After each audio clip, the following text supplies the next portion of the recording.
News 18 ने अपनी बड़ी पड़ताल में सुपरटेक केस में नया खुलासा किया है। टावर के प्लान में बार बार बदलाव किया गया था। पहले 7, फिर 17 और फिर 40 मंजिल को मंजूरी दी गई।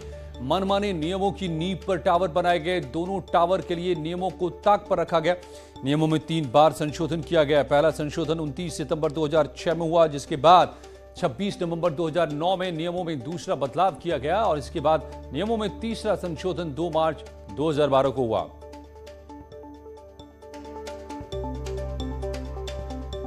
और मनमाने नियमों की नींव पर बने टावर, अधिकारी बिल्डर्स की साठगांठ से बने दोनों टावर के लिए नियमों को बार बार ताक पर रखा गया।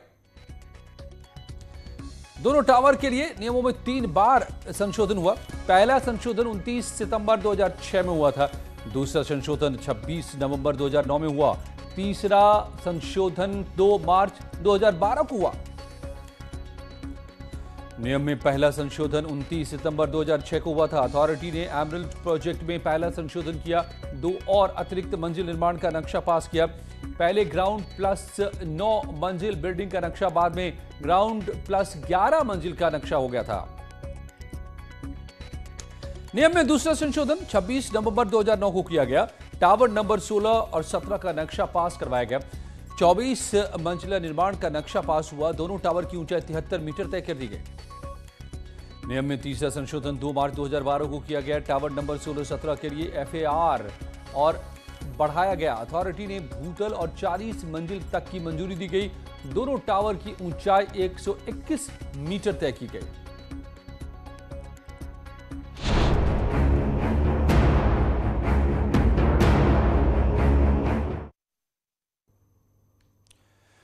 और पीएम ग्रामीण आवास योजना के तहत यूपी के 5.51 लाख लाभार्थियों को आवास की सौगात दी गई है। लखनऊ में सीएम योगी ने लाभार्थियों को घर की चाबी दी। सीएम योगी ने कहा कि पीएम आवास योजना में यूपी नंबर 1 है। यूपी में 4.5 साल में 40 लाख लाभार्थियों को घर मिला। इस दौरान उन्होंने एसपी और बीएसपी की सरकारों पर निशाना भी साधा। पहले ये चीजें दिखाती हैं कि सरकार के पिछले 2014 के पहले देश के अंदर जो सरकार होती थी उसके एजेंडे में गरीब नहीं होता था। उसके एजेंडे का हिस्सा न गांव था, न गरीब था, न किसान था, न नौजवान था, न महिलाएं थी। प्रधानमंत्री मोदी जी के प्रति हम सबको आभार व्यक्त करना चाहिए कि उन्होंने 2014 में आने के बाद गरीब को, गांव को, किसान को, नौजवान को, महिलाओं को बिना भेदभाव के शासन की योजनाओं के साथ जोड़ा और आज प्रधानमंत्री आवास योजना में 27 लाख से अधिक लोगों को जो आवास योजना का लाभ प्राप्त हो रहा है, ये प्रधानमंत्री मोदी जी के इसी विकास के एजेंडे का हिस्सा है।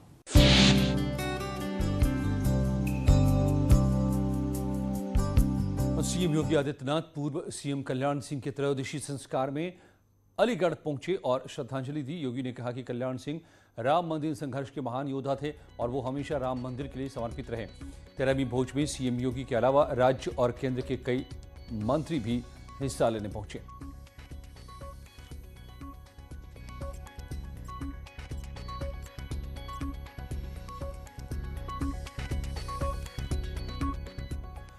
और पूर्व मुख्यमंत्री कल्याण सिंह की आज 13वीं है। कल्याण सिंह के बेटे राजवीर सिंह ने कल्याण सिंह की आत्मा की शांति के लिए शांति यज्ञ किया और 13 ब्राह्मणों को भोज कराया।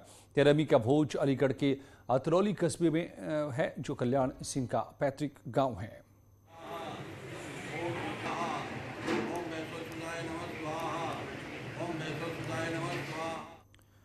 आम आदमी पार्टी उत्तर प्रदेश में तिरंगा यात्रा के जरिए अपनी सियासी जमीन मजबूत करने की कोशिश में है। आगरा से शुरू हुआ और अब ये सभी विधानसभा सीटों पर निकाली जानी है।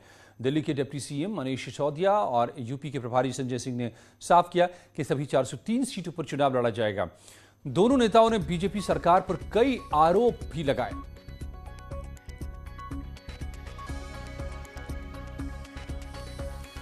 उत्तर प्रदेश में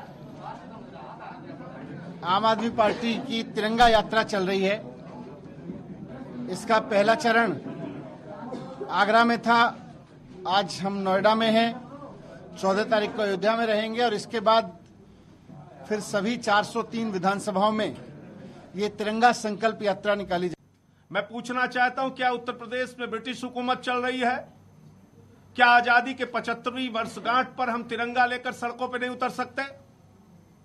ये लड़ाई कमल का झंडा बनाम तिरंगा झंडा की है।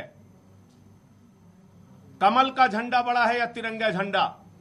जन आशीर्वाद यात्रा में हजारों लोग कमल का झंडा लेके निकलते हैं, उन पे कोई एफआईआर मुकदमा नहीं होता।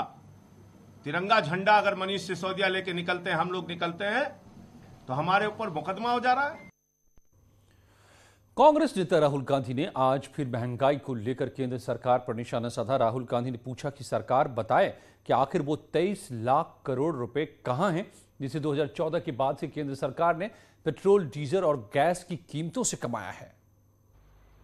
23 लाख करोड़ रुपए, 23 लाख करोड़ रुपए सरकार ने जीडीपी से कमाया है। जीडीपी वो ग्रोस डोमेस्टिक प्रोडक्ट नहीं, जीडीपी मतलब गैस, डीजल, पेट्रोल। मेरा सवाल है, ये 23 लाख करोड़ रुपए गए कहां? और जनता को यह पूछना चाहिए कि आपके जेब में से जो पैसा निकाला जा रहा है, छीना जा रहा है, ये कहां जा रहा है? जो हिंदुस्तान के एसेट्स हैं, हमारी कंपनीज हैं, उनको बेचा जा रहा है, डिमोनेटाइजेशन किया जा रहा है, नोटबंदी की जा रही है, जीएसटी आपसे पैसा छीना जा रहा है, किसानों के 3 कानून बने हैं, वहां से आपका पैसा छीना जा रहा है। तो ये जा कहां रहा है? हाई कोर्ट का बड़ा सुझाव आया है। इलाहाबाद हाई कोर्ट ने यह सुझाव दिया है, गाय को राष्ट्रीय पशु घोषित करने का यह सुझाव दिया है हाई कोर्ट ने। इलाहाबाद हाई कोर्ट ने संसद में बिल लाने का सुझाव दिया है। हाई कोर्ट की टिप्पणी, अब जब गायों का कल्याण होगा तभी देश का कल्याण होगा। कोर्ट ने कहा कि गाय भारतीय संस्कृति का अहम हिस्सा है। सांसद जो भी कानून बनाए, सरकार उस पर सख्ती से अमल भी कराए। सर्वेश हमारे संवाददाता मेरे साथ जुड़ गए हैं प्रयागराज से। सर्वेश, किस मामले में हाईकोर्ट का यह सुझाव आया है?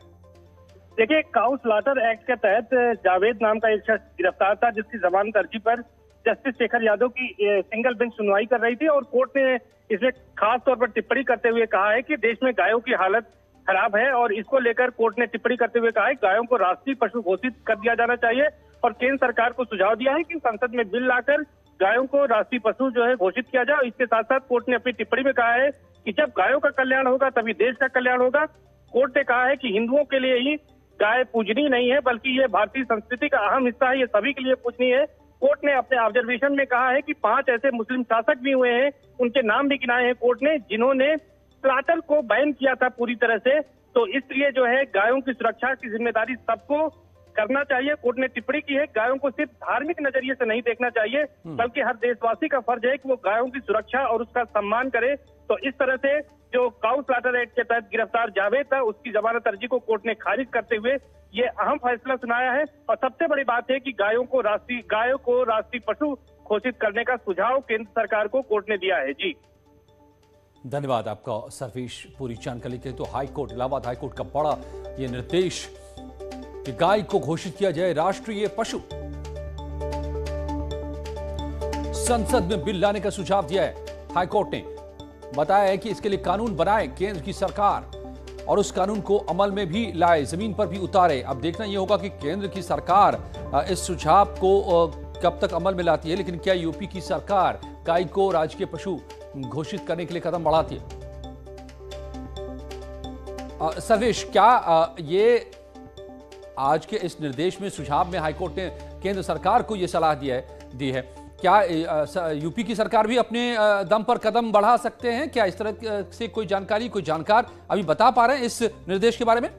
देखिए, निश्चित तौर पर जिस तरह से कोर्ट का ये वर्डिक्ट आया है, उसमें ये साफ तौर पर कहा गया है कि गाय को लेकर जो है कदम उठाए जाने चाहिए। और जस्टिस शेखर यादव की जो सिंगल बेंच थी, उसने अपने ऑब्जर्वेशन में गायों की स्थिति को लेकर चिंता व्यक्त की है और काउ स्लॉटर एक्ट के तहत जो जावेद की याचिका थी उसको खारिज कर दिया है। और कोर्ट ने कहा है कि ये जिस तरह से व्यक्तिगत लोगों का फंडामेंटल राइट है, गायों का भी इसको फंडामेंटल राइट एक तरह से मानना चाहिए।